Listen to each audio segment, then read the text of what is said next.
পরিচালনায় YouTube channel all tips PM. আজকের podcast গল্প মায়াপুরের মায়াজাল, রক্তের কান্না ও একটি অলৌকিক রাত। হাইওয়ের আনন্দ ও চেনা আড্ডা। রাত তখন 11:15। হাইওয়ের দুপাশে ঘন জঙ্গল, পিছালা রাস্তাটা হেডলাইটের আলোয় জিভ বার করে থাকা কোনো কালো সাপের মতো দেখাচ্ছিল। আমরা 4 বন্ধু, আমি, আকাশ, শুভ, আবির আর সায়ন্তন, কলকাতা থেকে ফিরছিলাম। দীঘার সমুদ্র সৈকতে একটা দারুণ উইকেন্ড কাটিয়ে কারি কারি কাঁকড়ার ঝোল আর ইলিশ মাছ খেয়ে আমাদের মন তখন সুখে ভরপুর। গাড়ির স্পিকারে তখন 90-এর দশকের একটা চেনা গান বাজছে, আর আমরা 4 জন গলা মিলিয়ে সেই গানের সুরকে অত্যাচার করছি। সবচেয়ে বেশি আনন্দে ছিল আবির। বেচারা গত সপ্তাহে একটা মেয়ের পেছনে 3 মাস ঘুরে প্রপোজ করেছিল, আর মেয়েটি তাকে "তুমি আমার খুব ভালো বন্ধু" বলে রিজেক্ট করেছে। সেই দুঃখ ভুলে আবির এখন গাড়ির ভেতরেই সিট বেল্ট বাঁধা অবস্থায় নাচছে। শুভ বলল, আবির, তুই যেভাবে নাচছিস, গাড়ি উল্টে গেলে যমরাজও তোকে দেখে বলবে, ভাই, তোর নাচ শেষ হলে বল, তারপর তোর প্রাণটা নিই। আবির দাঁত বার করে হেসে বলল, ধুর শালা, রিজেকশনের সুখ তোরা বুঝবি না, মনটা এখন একদম হালকা। সায়ন্তন স্টিয়ারিং ধরে হাসতে হাসতে বলল, হালকা তো হবেই, পকেটটাও যে হালকা হয়েছে। আমাদের হাসির আওয়াজে গাড়ির ভেতরটা তখন একেবারে জমজমাট। জীবনটা কত সুন্দর আর আনন্দময়, সেটাই ভাবছিলাম। কিন্তু আমরা জানতাম না, প্রকৃতির এই শান্ত রূপের আড়ালে এক চরম আতঙ্ক আমাদের জন্য অপেক্ষা করছে। কুয়াশার দেয়াল ও হঠাৎ আতঙ্ক। আচমকাই সায়ন্তন তীব্র একটা ব্রেক কষল। চাকার টায়ার আর পিচের ঘর্ষণে একটা কানফাটানো ক্যাচ শব্দ হলো। আমাদের শরীরগুলো ছিটকে গিয়ে সামনের সিটে ধাক্কা খেল। কি হলো রে সায়ন্তন, পাগল হয়েছিস? শুভ চেঁচিয়ে উঠল। সায়ন্তন কোনো কথা বলল না। তার দুহাত স্টিয়ারিং হুইলটাকে শক্ত করে ধরে আছে, আর সে থরথর করে কাঁপছে। সে আঙুল দিয়ে সামনের উইন্ডস্ক্রিনের দিকে ইশারা করল। আমরা তাকিয়ে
দেখলাম, কিন্তু সেই হাসিটা গলার কাছেই আটকে গেল।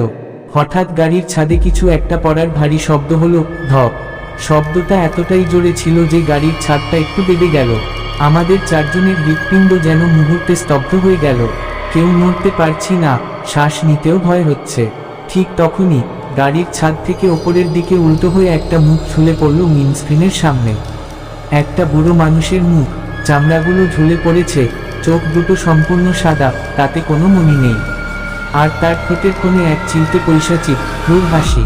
মুখটা আমাদের দিকে তাকিয়ে ফিসফিস করে বলল, নেমে এসো। আমরা 4 জন একসাথে চিৎকার করে উঠলাম। কিন্তু পরের মুহূর্তেই এক পলকের জন্য আমাদের চোখ বন্ধ হলো, আর চোখ খুলতেই দেখলাম সামনে কুয়াশাও নেই, সেই বুড়োটাও নেই। শুধু রাস্তার পাশে দাঁড়িয়ে আছে একটা বিশাল জরাজীর্ণ জমিদার বাড়ি। জমিদার বাড়ির রহস্য ও গভীর কষ্ট। গাড়ির ইঞ্জিনটা নিজে থেকেই বন্ধ হয়ে গেল। আমরা শত চেষ্টা করেও সেটা আর স্টার্ট করতে পারলাম না। মোবাইল ফোনের নেটওয়ার্ক পুরোপুরি গায়েব। অগত্যা সেই জনমানবহীন হাইওয়েতে গাড়ির ভেতরে বসে থাকার চেয়ে ওই বাড়িটাই আশ্রয় নেওয়া ছাড়া আমাদের আর কোনো উপায় ছিল না। আমরা কাঁপতে কাঁপতে গাড়ি থেকে নেমে জমিদার বাড়ির সিংহদুয়ার দিয়ে ভেতরে ঢুকলাম। সদর দরজাটা খোলাই ছিল, যেন কেউ আমাদের জন্যই অপেক্ষা করছিল। ভেতরে পা দিতেই একটা স্যাঁতস্যাঁতে পুরনো চামচিকের গন্ধ আর ধুলোর আস্তরণ চোখে পড়ল। কিন্তু সেই নিশ্ঝুম অন্ধকারের বুক চিরে একটা অদ্ভুত আওয়াজ আমাদের কানে এল। কেউ একজন কাঁদছে, কোনো নারীর কান্নার শব্দ। সেই কান্নায় এত গভীর বেদনা ছিল যে আমাদের মনের ভেতরের ভয়টা কেমন যেন একটা গভীর কষ্টে বদলে গেল। আমরা হলঘরের দিকে এগোলাম। ঘরের মাঝখানে একটা পুরনো কাঠের টেবিলের ওপর একটা মোমবাতি জ্বলছিল, আর তার পাশে মেঝেতে বসে ফুপিয়ে ফুপিয়ে কাঁদছিল এক তরুণী। পরনে তার লাল টকটকে বেনারসি শাড়ি, কপালে চন্দনের কলকা, হাতে শাখা পলা, কিন্তু বেনারসিটা জায়গায় জায়গায় ছেঁড়া এবং শুকনো রক্তে ভেজা। মেয়েটির অবর্ণনীয় কষ্ট দেখে আমার নিজের চোখের কোনো কেমন যেন ভিজে উঠল। ভয় কাটিয়ে শুভ এক পা এগিয়ে গিয়ে নরম গলায় জিজ্ঞেস করল, আপনি কাঁদছেন কেন? এই মাঝরাতে এখানে একা কি করছেন? কোনো বিপদ হয়েছে আপনার? মেয়েটি ঘিরে ঘিরে মুখ তুলল। চাঁদের আলো তার মুখে পড়তেই আমরা শিউরে উঠলাম। মেয়েটির চোখ দিয়ে জলের বদলে টপটপ করে তাজা রক্ত ঝরছে।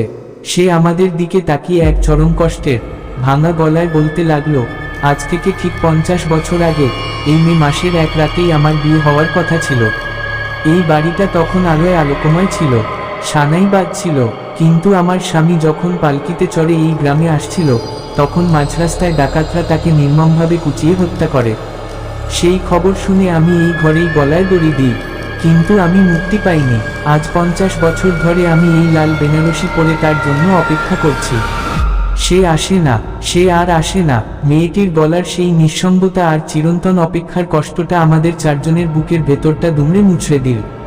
মানুষের মৃত্যুর চেয়েও এই অন্তহীন অপেক্ষার যন্ত্রণা যে কত বড়, তা আমরা সেদিন রাতের মুহূর্তে উপলব্ধি করতে পেরেছিলাম। আমাদের চোখ দিয়েও তখন জল পড়ছে।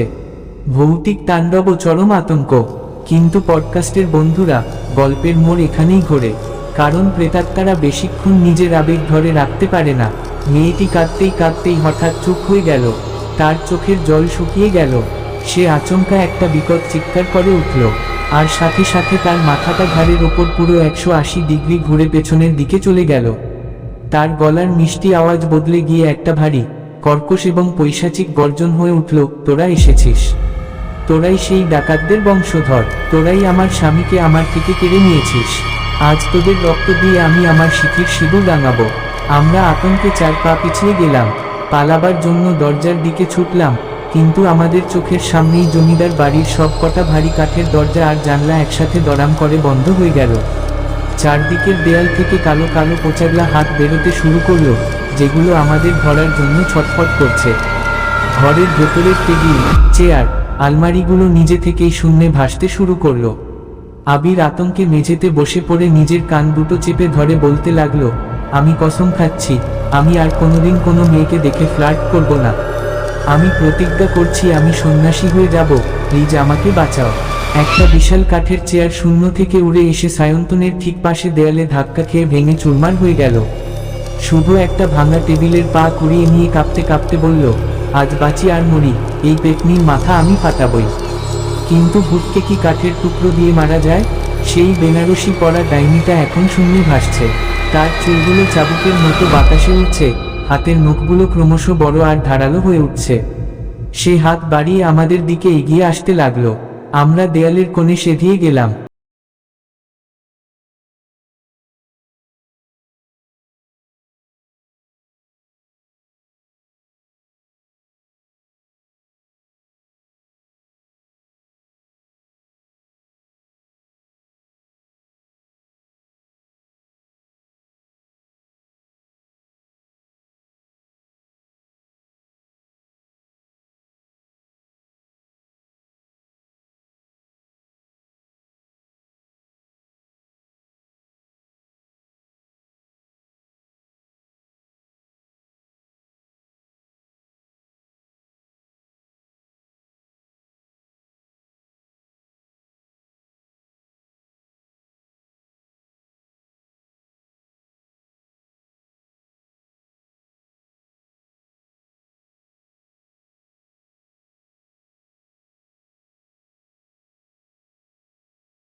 সেখানে তখন এক পরম সুখের জোয়ার বয়ে যাচ্ছে। সে 2 হাত বাড়িয়ে চিৎকার করে উঠল, তুমি এসেছো। তুমি ফিরে এসেছ। যুবকটি পরম মমতায় হাসি মুখে তার হাত বাড়িয়ে দিয়ে বলল, হ্যাঁ রে মায়া, আমি এসেছি। 50 বছর ধরে তোর এই কষ্ট আর কান্না দেখে ওপরওয়ালা আজ বলে গেছেন, আমাদের এই অভিশাপের আজ মুক্তি হলো। যমরাজ আমাকে আজ এই 5 মিনিটের জন্য অনুমতি দিয়েছেন তোকে আমার সাথে আমার চেনা দেশে নিয়ে যেতে। চল, আমাদের বিয়েটা এবার সম্পূর্ণ করি। মায়া নামের সেই আত্মাটি যুবকের হাত ধরল। এতক্ষণ যে ঘরটা নরককুণ্ডের মতো আতঙ্কে কাঁপছিল, সেটা মুহূর্তে এক স্বর্গীয় আনন্দে ভরে উঠল। চারপাশ থেকে যেন অদৃশ্য শাঁখের আওয়াজ আর উলুধ্বনি ভেসে আসতে লাগলো। তারা দুজনে একে অপরের দিকে তাকিয়ে হাসল। সেই হাসিতে কোনো পার্থিব লোভ ছিল না, ছিল শুধু অনন্তকালের সুখ, ভালোবাসা আর তৃপ্তি। যাওয়ার আগে তারা দুজনে আমাদের দিকে তাকালো। মায়া হাত জোর করে বলল, তোমাদের ধন্যবাদ। তোমাদের মায়া আর চোখের জলই আজ আমাদের মুক্তির শেষ দুয়ারটা খুলে দিয়েছে।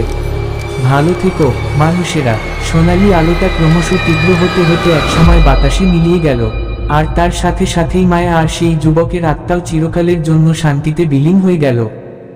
বাস্তবের আলো ও হাসির সমাপ্তি।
ওর এই করুণার মজার কথা শুনে আমরা আর নিজেদের ধরে রাখতে পারলাম না। গাড়ির থমথমে পরিবেশটা ভেঙে আমরা চারজন একসাথে হো হো করে হেসে উঠলাম। রাতের অন্ধকার কেটে তখন ভোরের আলো ফুটছে, আর আমাদের মনের ভেতর রয়ে গেল এক পরম আনন্দের মায়াবী রাতের স্মৃতি।